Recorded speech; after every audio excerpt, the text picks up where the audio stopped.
నమస్తే, welcome to our channel. నేను రవీంద్ర బాబు.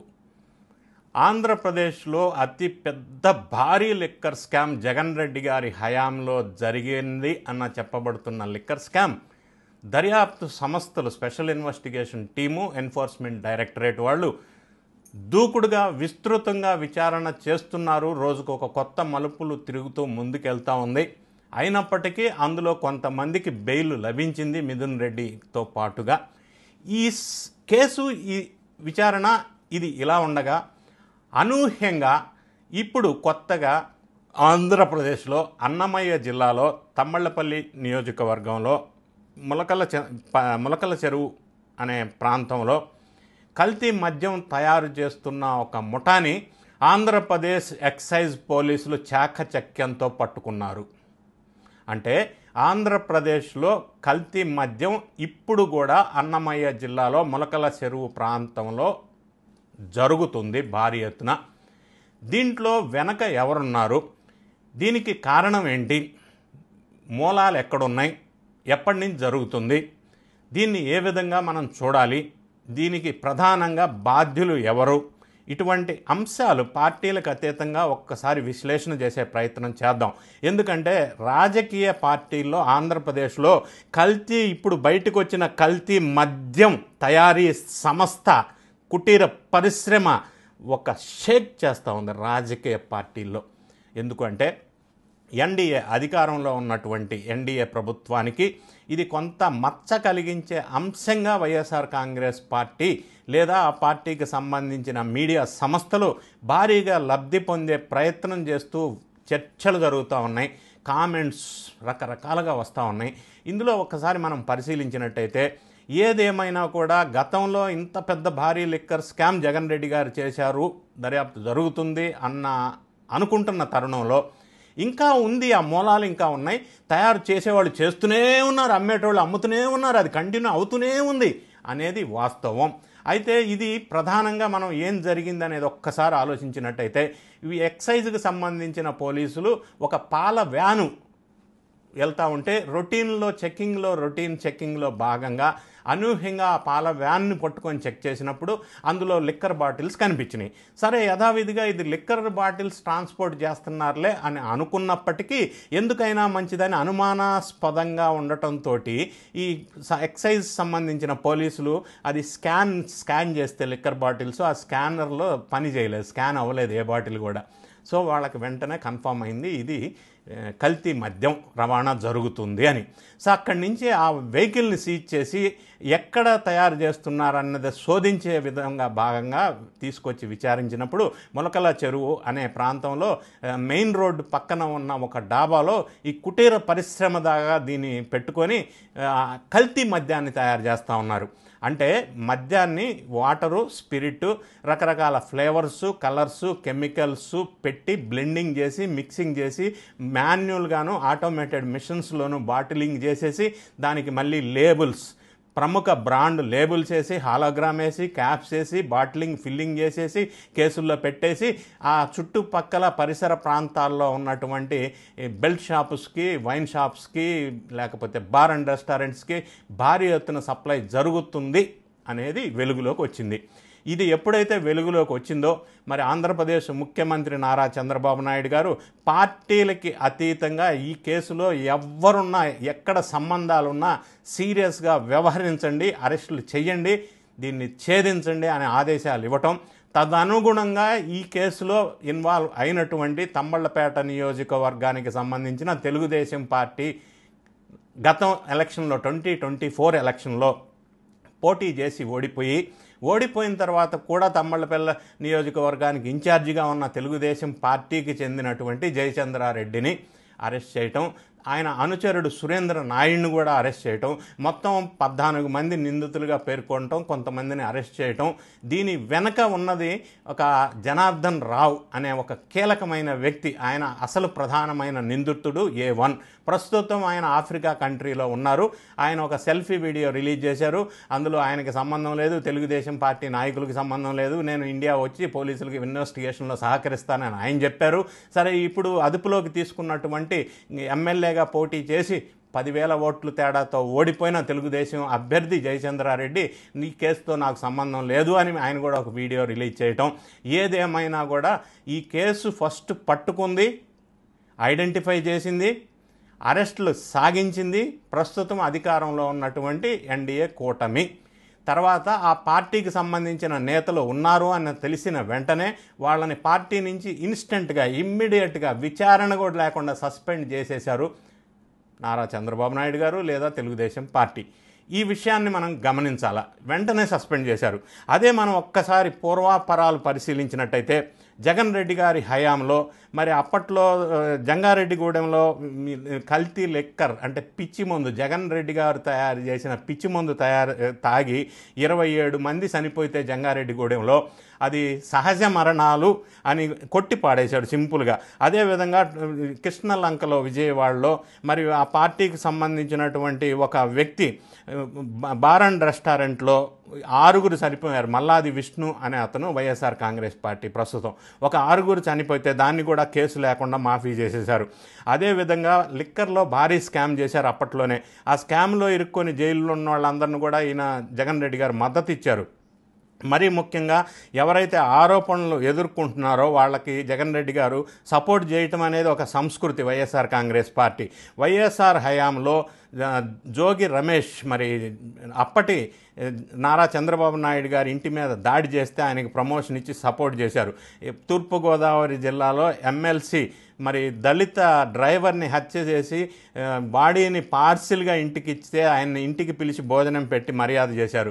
గోరంట్ల మాధవ్ అని వైఎస్ఆర్ కాంగ్రెస్ పార్టీ ఎంపీ మరి అశ్లీలంగా న్యూడ్ వీడియోస్ 2022లో భారీగా సంచలనం అయితే కనీసం ఆయన్ని పిలిచి మాట్లాడటం, వారించటం, లేకపోతే సస్పెండ్ చేయటం లాంటి ఏమీ జరగలేదు. ఇంకా సపోర్ట్ చేశాడు కూడా. సొంత చెల్లెలు షర్మిళ కానీ అమ్మ మీద కానీ మరి YSR Congress party social media వాళ్ళు అనుచితమైన వ్యాఖ్యలు, వ్యక్తిత్వ హననాన్ని చేసేటట్టు ఆమె చీర విషయంలో కూడా వ్యాఖ్యలు చేసినా కూడా అటువంటి సోషల్ మీడియా వాళ్ళని కూడా జగన్ రెడ్డి గారు సమర్థించిన విషయం మనం చూసాం.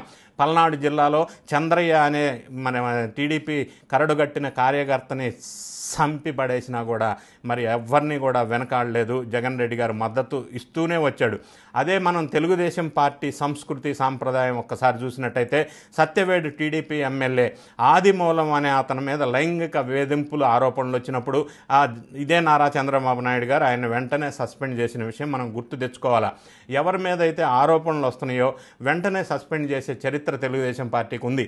గతంలో మరి జగన్ రెడ్డి గారి వైఫ్ భారతి గారిని తెలుగుదేశం అభిమానిగా చెప్పబడుతున్న కిరణ్ అనే అతను కామెంట్ చేస్తే వెంటనే తెలుగుదేశం కార్యకర్త అని కూడా ఆలోచించకుండా ఆయన అరెస్ట్ చేసిన సందర్భం మనం చూసాం. ఈ ఎగ్జాంపుల్స్ అన్ని ఎందుకు చెప్తున్నానంటే ఇప్పుడు వెలుగులోకి వచ్చిన అక్రమ కల్తీ లిక్కర్ దందా విషయంలో తెలుగుదేశం పార్టీ ఇద్దరు ఇన్వాల్వ్ అయినా కూడా వాళ్ళని పార్టీ నుంచి సస్పెండ్ చేశారు. చట్టం తన పని చూసుకుపోవాలని చెప్పి వాళ్ళని అదుపులోకి తీసుకున్నారు. మరి ఎక్సైజ్ సిఐగా ఉన్నటువంటి హిమబిందు ఆమెను కూడా ట్రాన్స్ఫర్ చేశారు. అరే ఇవన్నిటి మీద పూర్తి విచారణ చేయమని నారా చంద్రబాబు నాయుడు గారు ముఖ్యమంత్రి గారు ఆర్డర్ ఇవ్వటం జరిగింది. ఈ పార్టీ ఇట్లా పెడితే దీనికి మూలాలు మనం ఒక్కసారి పరిశీలించినట్టయితే నిన్న YSR Congress party official Twitter అకౌంట్లో ఒక ట్వీట్ చేశారు. ఆ ట్వీట్లో ప్రధానంగా ఈ లిక్కర్ కల్తీ దందా జరుగుతుంది కూటమి ప్రభుత్వంలో, దీనివల్ల నెలకి 100 కోట్లు ఎక్కడికి వెళ్ళాలో అక్కడికి వెళ్తున్నాయి, పెద్దవాళ్ళకు అందుతున్నాయి అని ఒకటి చేశారు. ఈ కల్తీ దందా పూర్వాపరాలు మనం పరిశీలించినట్టయితే ఒక్కొక్క క్వార్టర్ బాటిల్ ఈ మ్యానుఫ్యాక్చరింగ్ చేసి బాటిలింగ్ చేసి రెడీ చేయడానికి ఓల్డ్ అడ్మిరల్ పేరుతో, కేరళ మాల్ట్ పేరుతో, బెంగళూరు మాల్ట్ పేరుతో, లేకపోతే క్లాసిక్ బ్లూ పేరుతో ఇట్లా బ్రాండ్ ఉన్నటువంటి స్టిక్కర్స్ వేసేసి మ్యానుఫ్యాక్చరింగ్ చేసినందుకు ఒక్క బాటిల్కి 10 రూపాయలు ఖర్చు అవుతుంది. అయితే వీళ్ళు 100 రూపీస్కి ఈ బెల్ట్ షాప్స్కి, వైన్ షాప్స్కి అమ్ముతారు. ఆ షాపులు వాళ్ళు 130 రూపాయలకి దీన్ని అమ్ముతారు. అంటే ఒక్క బాటిల్ మీద ఈ మ్యానుఫ్యాక్చరింగ్ చేసి అమ్మిన అతనికి ఈ గ్యాంగ్కి పర్ బాటిల్ 100 రూపీస్ మిగులుతుంది. అంటే ఈ రకంగా ఇప్పుడు వీళ్ళు సీజ్ చేసినయే 1.75 crores వర్త్ ఆఫ్ బాటిల్స్ మెటీరియల్గా ఎక్సైజ్ వాళ్ళు, పోలీసు వాళ్ళు సీజ్ చేసిన మెటీరియల్ కాస్ట్ చెప్తా ఉన్నారు. దీనికి అనుబంధంగా విజయవాడ ఇబ్రహీంపట్నం దగ్గర జనార్దన్ రావు అనే ఒక వ్యక్తి, అతను కూడా టీడీపీకి సంబంధించిన వ్యక్తే, ఆయనకి ANR bar and restaurant, godown ఇవన్నీ కూడా సీజ్ చేశారు. ఆయన ఇప్పుడు ఆఫ్రికా కంట్రీలో ఉన్నారు. ఆయన ప్రధానంగా ఆఫ్రికాలో లిక్కర్ దందా చేస్తారు. ఆయనకి ఇప్పుడు తాంబళ్ళపల్లి ఇక్కడ ఈ కుటీర పరిశ్రమ ఏదైతే ఉందో కల్తీ మద్యం తయారు చేసేది జయచంద్రారెడ్డి, వీళ్ళిద్దరు ఫ్రెండ్స్. ఇదంతా పూర్వపరాలు పరిశీలించినప్పుడు ఈ జయచంద్రారెడ్డి అనే అతను ఎలక్షన్కి just before the election 2024 assembly ఎలక్షన్కి కొద్ది నెలల ముందు వైఎస్ఆర్ కాంగ్రెస్ పార్టీ నుంచి తెలుగుదేశం పార్టీలో జాయిన్ అవటం, టికెట్ సంపాదించుకోవటం, మరి పెద్దిరెడ్డి రామచంద్రారెడ్డి బ్రదర్ ద్వారకానాథ్ రెడ్డి మీద పోటీ చేసి 10,000 ఓట్ల తేడాతో ఓడిపోయారు. ఇది ఓడిపోవాలని ఈ పార్టీ నుంచి ఆ పార్టీకి జంప్ చేసి ఆయన గెలిపించుకునే స్కెచ్లో వ్యూహంలో భాగంగా ఈయన అక్కడికి వెళ్ళి పోటీ చేసి చేపించాడు పెద్దిరెడ్డి రామచంద్రారెడ్డి. తమ్మళ్ళపల్లి కానీ ఈ ములకల చెరువు కానీ ఇదంతా కూడా పెద్దిరెడ్డి రామచంద్రారెడ్డి గారి అడ్డా అనే విషయం ప్రపంచం మొత్తం తెలిసిన విషయమే. ఇది ఇప్పుడు జరుగుతున్న దందా కాదు. ఈ లీజుకు తీసుకున్న ఇంటి స్థలం కొడాలి శ్రీనివాసరావు తెనాలిలోనే ఐతానగర్ ప్రాంతానికి సంబంధించిన వ్యక్తి పేరుతో ఉంది. ఆయన నిన్నటి వరకు తప్పించుకొని తిరిగే ప్రయత్నం చేశారు. ఈరోజు ఆయనకు కూడా అదుపులోకి తీసుకున్నారు. ఆ కొడాలి శ్రీనివాసరావు అనే వ్యక్తి వైఎస్ఆర్ కాంగ్రెస్ పార్టీకి ప్రధాన అనుచరుడు. మొన్న ఈ మధ్య జరిగిన ఎలక్షన్లో ఆయన పోలింగ్ బూత్ ఏజెంట్గా కూడా వ్యవహరించారు. సో ఈ జయచంద్రారెడ్డి ఇప్పుడు తెలుగుదేశం పార్టీలో ఉన్నప్పటికీ ఆయన వైఎస్ఆర్ కాంగ్రెస్ పార్టీ మూలాలుండి అక్కడి నుంచి ఇక్కడికి జంప్ చేసి పెద్దిరెడ్డి రామచంద్రారెడ్డి బ్రదర్ని గెలిపించుకోవటం కోసం వ్యూహంలో భాగంగా ఇటు వచ్చిన సందర్భం మనకు వెలుగులోకి వచ్చింది. ఏదేమైనా కూడా వీటన్నిటికీ కారణాలు మనం పరిశీలించినట్టయితే వైఎస్ఆర్ కాంగ్రెస్ పార్టీలో ఉన్న కంటిన్యూ అవుతున్న చరిత్ర, సంస్కృతి, సాంప్రదాయంలో భాగంగా ఈ లిక్కర్ దందా ఎప్పటి నుంచో నడుస్తుంది, ఇప్పటికే కంటిన్యూ అవుతుంది. అదృష్టవశాత్తు ఎన్డీఏ ప్రభుత్వం వాళ్ళు ఇప్పుడు పట్టుకోవటం, సీజ్ చేయటం, అరెస్టుల పరంపర, విచారణ జరుగుతూ ఉంది.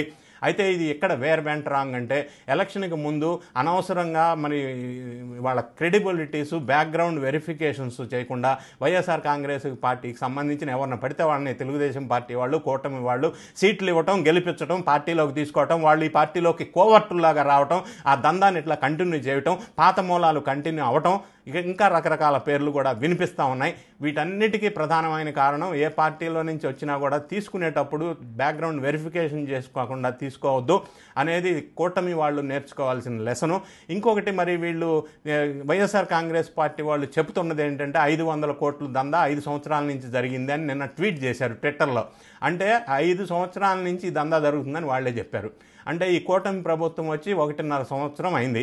అంటే నెలకి 100 కోట్లు అని చెప్తున్నారు. మరి ఇంకా 3.5 సంవత్సరాలు వైఎస్ఆర్ కాంగ్రెస్ పార్టీ హయాం నుంచి కూడా ఈ దందా జరుగుతుందని వాళ్ళు చెప్పకనే చెప్తున్నారు. 5 years నుంచి ఇది జరుగుతూ ఉందని.